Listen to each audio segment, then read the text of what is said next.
How did one of the most talented basketball players of his generation end up banished from the NBA even before playing a single game? Why did a single unproven accusation ruin the career of a man whom legends called a true genius? And how, years later, was the NBA itself forced to admit its mistake? Make sure to watch this video to the very end. In the finale, you will find a little-known fact about Connie Hawkins that will surprise even many NBA fans and give you a fresh perspective on one of the most unjust stories in the history of world basketball. Imagine that you are only 19 years old. The entire country is already talking about your incredible talent. Experts are certain that you will become the new superstar of American basketball. The strongest teams are waiting for the moment they can sign a contract with you. It seems that a multi-million-dollar career, packed arenas, and a place among the greatest players of your generation lie ahead. But then, something happens that was impossible to imagine. Even before your first game in the NBA, you are stripped of your future. Not because of poor play, not because of an injury, and not even because your guilt was proven. A single suspicion was enough to cross out the dream you had been working towards since childhood. The story of Connie Hawkins is one of the most unjust in the history of world basketball. His career could have become legendary a few years earlier, and his list of personal achievements much longer. Instead, he was forced to spend the best years of his youth far away from the main basketball stage, watching other players take the place that many believed was meant specifically for him. Today, the name Connie Hawkins is no longer heard as often in conversations about the greatest basketball players of all time. Younger fans often pass by this last name without even suspecting the impact this man had on the history of the NBA. However, those who saw him play with their own eyes remembered Hawkins with special respect. Many basketball legends said that he was years ahead of his time. His incredible agility, ball control, ability to hang in the air and finish plays seemed like something fantastic long before the arrival of players considered innovators today. But the most amazing thing is that the world almost lost this basketball player forever. If circumstances had turned out just a little differently, Connie Hawkins might have remained merely a beautiful legend of the New York street courts, a man whose incredible talent was spoken of only by eyewitnesses, but whom millions of NBA fans never got to see. How did it happen that one of the most gifted players of his generation ended up effectively banished from big basketball even before the start of his professional career? Who made the decision that changed his destiny forever? And why, years later, did the NBA itself have to admit that Connie Hawkins had been treated extremely unfairly? Make sure to watch this video to the very end. In the finale, I will share a little-known fact about Connie Hawkins that is not familiar to all basketball fans. This story shows that the influence of a single person on the NBA can be much greater than it seems at first glance. And it all begins in one of the toughest neighborhoods of New York, where the future legend first got a basketball in his hands. Connie Hawkins was born on July 17, 1942, in Brooklyn, a New York neighborhood already known at the time not only for its high population density, but also for its harsh living conditions. Here, children grew up very early. The street quickly taught them to tell friends from enemies, make decisions in a matter of seconds, and fight for every opportunity to change their own destiny. For many teenagers, the basketball court became the only place where they could prove their worth and forget about the hardships of everyday life, if only for a short while.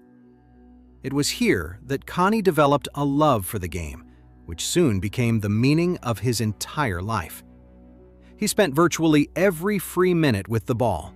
While other peers sought entertainment on the streets, Hawkins returned to the court over and over again, trying to repeat the moves he saw performed by the best players in New York. It very quickly became clear that an unusual kid was standing before everyone. He did not just shoot well or run faster than the others on the court. he had an innate feel for the game that cannot be acquired even through thousands of hours of practice. As he grew older, his talent became more and more noticeable. His tall stature, long arms, and amazing coordination allowed him to execute movements that seemed incredible. Connie easily slipped past several opponents in a row, played equally confidently with both hands, and had a wonderful sense of when to pass the ball and when to finish the play himself. It seemed as though he knew in advance where the rest of the players would be a few seconds later. His ability to control his body in the air was especially striking. In those years, basketball looked completely different. Most players acted rather straightforwardly, trying to finish the attack as quickly as possible. Hawkins, on the other hand, seemed to hover above the court, changing his decision even after taking off. While defenders anticipated a shot, he would unexpectedly pass the ball to a teammate.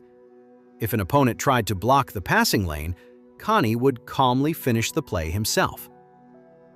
For the late 1950s, this style of play looked almost unbelievable. Later, many experts would compare specific elements of his game to what Julius Erving, Michael Jordan, and other great masters would show decades later. Of course, each of them created their own unique style, but eyewitnesses who watched the young Hawkins repeatedly stated that he demonstrated many modern techniques long before they became a familiar part of basketball. Very soon, people outside of Brooklyn began talking about the talented teenager. Coaches, scouts, and simply basketball fans came to the street courts to see with their own eyes the young man around whom a growing number of incredible stories were swirling. Some recounted that he effortlessly beat adult players. Others claimed he was impossible to stop one-on-one. Still others said they had never encountered such natural talent in their entire lives.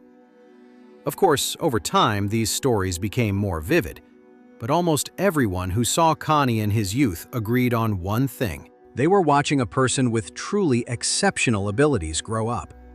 It seemed his path was already predetermined. It remained only to wait for the moment when high school basketball would open the door for him to the national level. And that moment came much faster than anyone could have expected. It was during his high school years that Connie Hawkins ceased to be just a talented kid from Brooklyn and turned into a player whom all of basketball America began to watch closely. When Connie Hawkins entered boys' high school in Brooklyn, his name was already known among local basketball fans. But it was here that talk of the unusually talented teenager began to turn into the true reputation of a future star. Every new game only reinforced the confidence of those around him that they were looking at a player of a completely different caliber. In those years, New York high school basketball was considered one of the strongest in the United States. The top teams gathered packed crowds, and university coaches, sports journalists, and numerous scouts closely followed the most promising players. Competition was incredible. To stand out among dozens of talented basketball players, it was not enough to simply play well. One had to do things no one else could. And that is precisely what Connie Hawkins did. He did not look like a person acting according to a pre-learned scheme. Each of his drives to the basket turned into a small performance. He could sharply change direction, bypass a defender with an unexpected fake, and then finish the play as if the laws of physics did not apply to him. Spectators jumped out of their seats even before the ball hit the net because they understood something extraordinary was about to happen. At the same time, Hawkins was never a player who thought only about his own statistics. He saw the court brilliantly, felt his teammates, and knew how to create scoring opportunities not just for himself, but for the entire team. It was this combination of individual skill and basketball intelligence that made a particularly strong impression on specialists. Many said that even in high school, he thought like a mature professional. With every new game, interest in him only grew. Newspapers increasingly mentioned his name, and representatives of leading universities tried not to miss matches featuring him. In the basketball community, the opinion gradually formed that Hawkins could become one of the main stars of American sports in the coming years.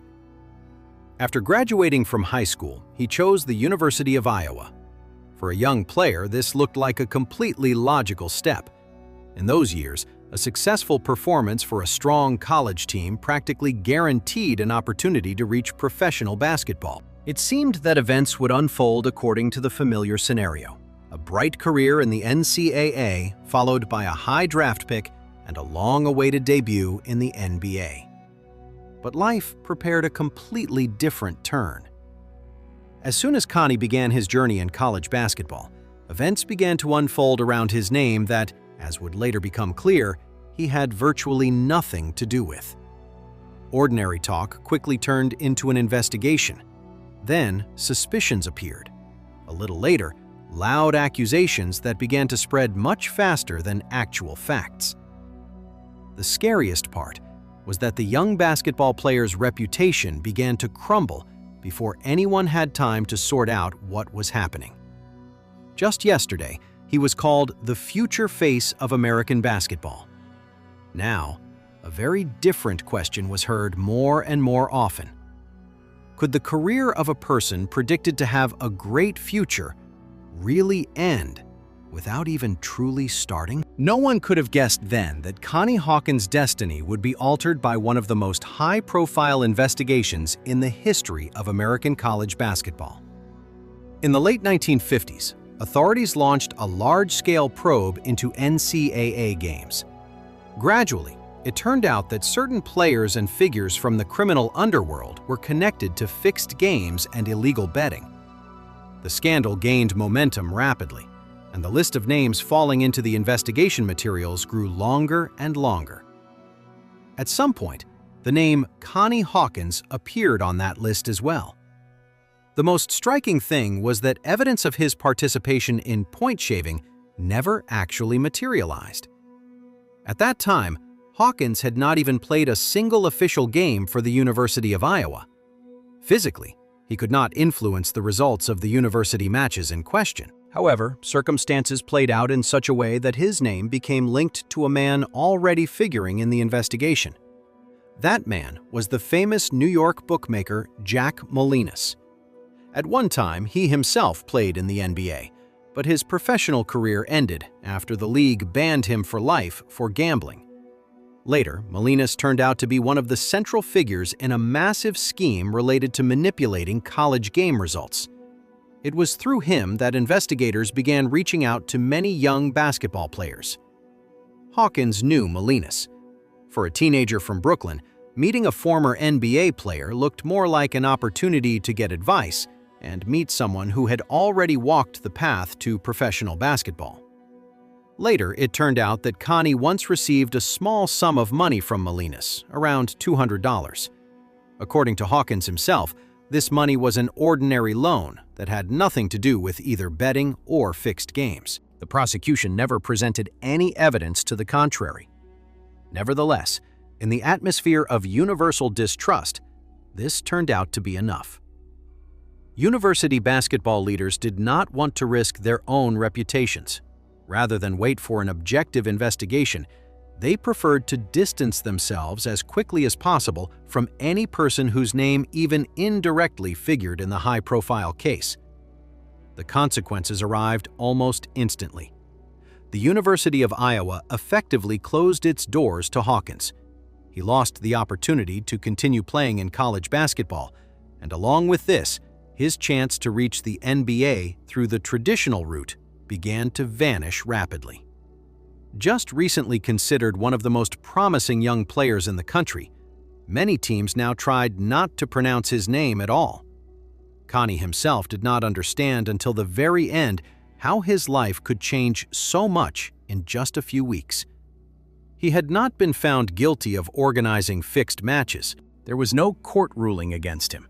There was no convincing proof that he knowingly participated in any illegal activities. But public opinion had already delivered its verdict. For professional basketball, that was enough. Soon, the situation became even harder. The ban now extended beyond college competitions. Doors across virtually all major basketball organizations in the country began to close before Hawkins. It seemed that a man recently called the future symbol of the NBA had turned into an outcast overnight. And ahead of him lay a struggle no longer for championship titles, but for the very opportunity to continue playing the game he loved. Following the events surrounding college basketball, Connie Hawkins found himself in a position no young athlete would ever wish for. Just a few months prior, he was considered a future star of national scale, and now doors were closing before him one after another. The hardest part was not even the lack of an opportunity to play. Much scarier was the realization that his reputation was ruined, even though no one had ever proven him guilty. In the early 1960s, the path into professional basketball was significantly narrower than it is today. For most talented players, a successful performance in the NCAA was the main ticket to the NBA. If this stage was missing from a career, very few chances remained to enter the strongest league in the world. In Hawkins' case, the situation was even more complicated.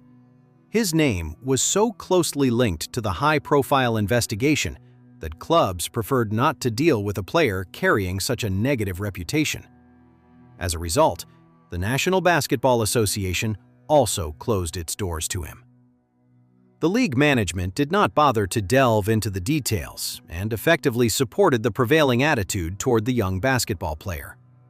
For Connie, this was a real blow. He understood he was at the peak of his physical capabilities, but could not step onto the court where he had always dreamed of playing. Many athletes in a similar situation might simply have given up the fight. Having lost the opportunity to perform at the highest level, they would choose another profession or leave sports forever. But Hawkins' character turned out to be completely different. He was not going to prove he was right with words. He decided to do it the only way he knew best, through his game. Since the path to the NBA was closed, Connie began looking for any opportunity to keep stepping onto the court. He agreed to play wherever people were still ready to evaluate him by his skill rather than rumors. These were definitely not the arenas he dreamed of in his youth. There was no press attention, multi-million-dollar contracts, or massive television audiences here. But it was here that Hawkins continued to hone his game, as if certain that this chance would eventually come in handy. Every new season became a severe trial. While his former rivals gradually broke through into the country's strongest teams, Connie watched from the sidelines. He understood he could quite well play against them on equal terms, and in many cases surpass them. Yet instead of fighting for a place among the best, he had to prove daily that he was even worthy of the right to step onto a basketball court. The paradox was that the bans only increased interest in his personality. More and more people who saw Hawkins in action talked about his incredible skill. Gradually, an almost mythical reputation began to form around him. Some claimed you could beat any player one-on-one. Others said the NBA was making a huge mistake by continuing to keep such a basketball player outside the league. These stories spread further and further, forcing more and more basketball fans to ask the same question. If Connie is truly that good, why won't the strongest league in the world let him prove it? The answer to this question gradually began to appear in a completely different place. Not in the offices of NBA executives or university committees. It was delivered by Hawkins's own game. Each of his performances in alternative leagues became fresh proof that talent cannot be hidden indefinitely. And soon, all of basketball America was talking about a man most fans had never seen on television, but whom eyewitnesses called a genuine phenomenon. Left without the opportunity to play in the NBA, Connie Hawkins did not give up basketball. He understood that if he stopped playing, even for a few months, he risked losing what he had developed since childhood. Therefore, he began seeking any chance to stay on the court, even if those matches took place far away from the attention of major sports publications. At first, he had to play in small professional leagues and semi-professional teams, where the level of organization noticeably lagged behind what he dreamed of. But for Hawkins himself, this was not the main thing. Every game became an opportunity to prove, primarily to himself, that his talent had not vanished anywhere. While officials discussed his past, he kept doing what he did best. The real turning point happened when Connie joined the roster of the famous Harlem Globetrotters. This team had long achieved worldwide fame thanks to its unusual style. The players combined high skill with elements of showmanship, packing huge arenas not only in the United States, but in many other countries as well. For millions of viewers, the Harlem Globetrotters were true ambassadors of basketball. For Hawkins, this became a chance to show himself to the general public once again. It very quickly turned out that even among such bright players, he looked special. His movements were so natural that the most complex elements seemed simple. He easily slipped past defenders, delivered passes that others noticed only after the play ended, and finished attacks with such confidence as if he saw the development of the entire combination in advance. Spectators came to watch the team, but after the games, they increasingly discussed Connie Hawkins himself. His name began to live its own life. Journalists, former players, and coaches talked about him. Many admitted they had never seen a basketball player who felt so free with the ball. His play above the rim made a particularly strong impression. In an era when most basketball players preferred a more cautious style, Hawkins boldly attacked from above, used long strides, changed body position mid-flight, and finished plays in a way that left the audience discussing what they saw for a long time. For many young players, this looked like a glimpse into the future of basketball. Over time, Connie also got the opportunity to play in the American Basketball Association, the ABA, which was developing rapidly in those years and trying to attract the most spectacular players. It was here that he could finally play against serious opponents almost every week and prove his level no longer through beautiful stories from eyewitnesses, but through real results. And he took full advantage of that chance. As a member of the Pittsburgh Pipers, Hawkins instantly became the team leader. In his debut ABA season, he demonstrated magnificent play in almost every match. His confident drives, rebounds, passes, and ability to take the initiative in the most tense moments helped the club win the first championship title in the history of the new league. But the most high-profile recognition was individual. At the end of the 1967 to 1968 season, Connie Hawkins was named the ABA Most Valuable Player. For a man who had recently been considered undesirable for big basketball, this was the best answer to all doubters. He had not just returned to a high level, he turned out to be one of the best players in professional basketball in the country. Now, ignoring him became practically impossible. More and more specialists openly stated that such a basketball player's place should not be limited to the ABA. If Connie could dominate among professionals, why did the world's strongest league continue to keep him outside its borders? This question sounded louder and louder, and soon it wasn't journalists and fans who had to answer it, but the management of the NBA itself. By the late 60s, an unusual phenomenon had arisen around Connie Hawkins. Almost everyone who followed basketball seriously talked about him, but millions of NBA fans still could not see him in the world's strongest league. A true paradox emerged. The longer he stayed outside the NBA, the louder the stories about his incredible skill became. Former rivals, coaches, and journalists recalled the exact same thing over and over. If Hawkins appeared on the court, the game changed instantly. He seemed to dictate his own rhythm, forcing everyone else to adapt to him. Defenders did not know what to expect the next second. He could finish the exact same drive to the basket in completely different ways.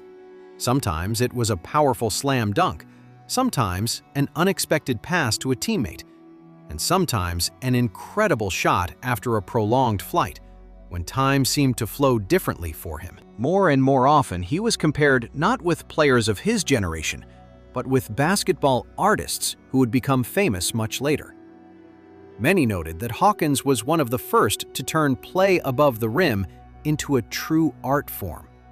He did not just finish plays effectively, he used the air as extra space for making decisions. Today, such moments are perceived as a familiar part of basketball, but in the early 60s, such a style looked almost unbelievable. Unsurprisingly, rumors about him gradually turned into legends. The legendary Wilt Chamberlain made no secret of his admiration for Hawkins' skill.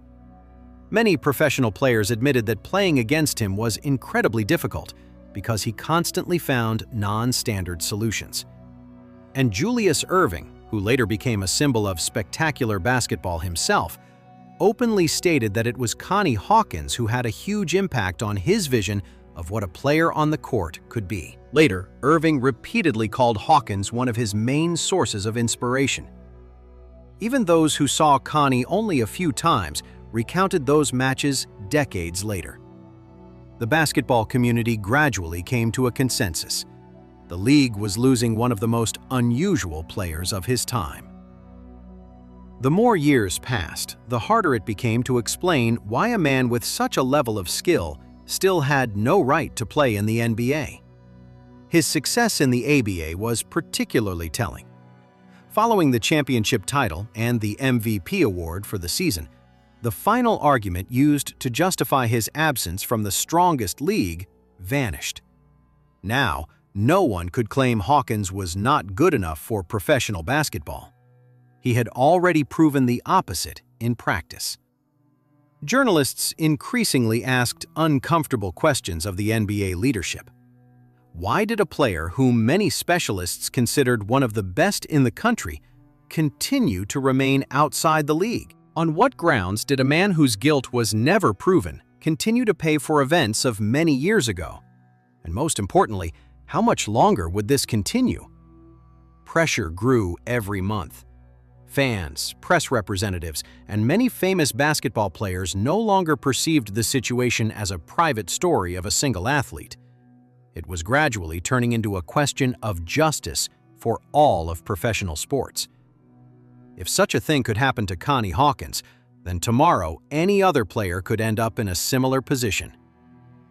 It was then that Connie realized waiting for a voluntary acknowledgement of his innocence was pointless. He had already proven his level on the basketball court. Now came the next, much harder step: achieving justice where sports results didn't decide matters, but legal arguments did. Ahead of him lay a struggle that could change not only his own destiny, but the rules by which the entire NBA lived. Connie Hawkins understood that talent alone was no longer enough. He had won an ABA championship, been named the league MVP, and proved to all of basketball America that he could perform at the highest level. But the doors of the NBA remained closed. The reason was the same as many years before, an old story in which his guilt had never been convincingly proven. Then, Hawkins decided to do something few athletes dared to do in those years. He filed a lawsuit against the NBA, accusing the league of unfairly depriving him of the opportunity to pursue his profession. This was a very bold step. The National Basketball Association was already considered the largest basketball organization in the country, and few believed an individual player could achieve justice in a confrontation with such an influential structure. The trial attracted enormous attention. Gradually, Hawkins' lawyers began to thoroughly analyze the events that had put an end to his career many years prior. The deeper the materials were studied, the more obvious it became that convincing evidence of Connie's participation in point shaving had never existed against him. His name was dragged into the high-profile scandal primarily because of his acquaintance with Jack Molinas and a story involving a small monetary loan. But this was clearly not enough to effectively deprive a person of his profession for years. The question of the consequences Hawkins suffered was especially important. While other talented players of his generation built careers in the NBA, he was forced to spend his best years in other leagues. No longer could anyone return his lost time. It was impossible to relive the seasons that could have been the brightest in his athletic biography. The NBA's position gradually weakened. The more facts became known, the harder it was to explain why the league had stuck to its previous decision for so many years. The association's leadership had to admit that continuing the trial could result in serious reputational losses. In May 1969, the parties reached a settlement. The NBA agreed to pay Connie Hawkins financial compensation and clear the obstacles for him to play in the league. For Hawkins himself, money was never the main outcome of this struggle. Something else mattered far more. After long years of waiting, he finally got the opportunity to play where he always should have ended up, thanks to his talent. Almost immediately after settling the dispute, the Phoenix Suns acquired the rights to Hawkins. For the franchise, this was a very bold decision. The team was betting on a player who should have been playing in the NBA long ago, but was deprived of that opportunity due to circumstances unrelated to his basketball qualities. Many asked a completely logical question. Connie was already 27 years old. The best years of most athletes were gradually drawing to a close. Could a man who had spent so much time outside the world's strongest league quickly adapt to a completely different level of basketball? Or had years of waiting taken too much away from him after all? The answer appeared very quickly. Barely stepping onto the court in a Phoenix Suns uniform, Connie Hawkins began displaying the exact same basketball that eyewitnesses had talked about for years. It became clear that the NBA had lost not just a few seasons of a talented player. It had deprived itself of one of the brightest basketball players of his generation for many years. Connie Hawkins did not need much time to prove his worth in the NBA. Already in his debut season for the Phoenix Suns, he became the team leader, was selected to the All-Star game, and made the All-NBA first team. Fans finally saw the player about whom legends had circulated for years. Later, Hawkins played for the Los Angeles Lakers and Atlanta Hawks, finishing his career in the mid-70s. His statistics will never tell the full story, because his best years were taken away from him even before his debut in the league. Despite this, in 1992, Connie Hawkins was inducted into the Naismith Memorial Basketball Hall of Fame. Many basketball historians believe he was one of the first players whose spectacular play above the rim inspired a new generation of stars, including Julius Erving. The story of Connie Hawkins is not only a tale of outstanding talent, but also a reminder of how dangerous hasty decisions can be. A single unproven accusation deprived him of several best years of his career, yet could not break his character. Instead of giving up his dream, he kept playing, fighting, and ultimately forced all of basketball America to acknowledge he was right. Today, his name occupies a well-deserved place among NBA legends, and his destiny remains one of the most unjust and simultaneously most inspiring stories in the history of world basketball. And the promised little-known fact. After finishing his career, Connie Hawkins worked for a long time within the Phoenix Suns organization as a club representative and team ambassador. As a sign of respect, the franchise not only included him in its Ring of Honor, but also erected a bronze statue in front of the home arena, an honor bestowed only upon the most significant figures in club history. Thanks for watching. If you are interested in little-known stories of NBA legends, be sure to check out other videos appearing on the screen. I am sure you will find many more amazing destinies of great players among them.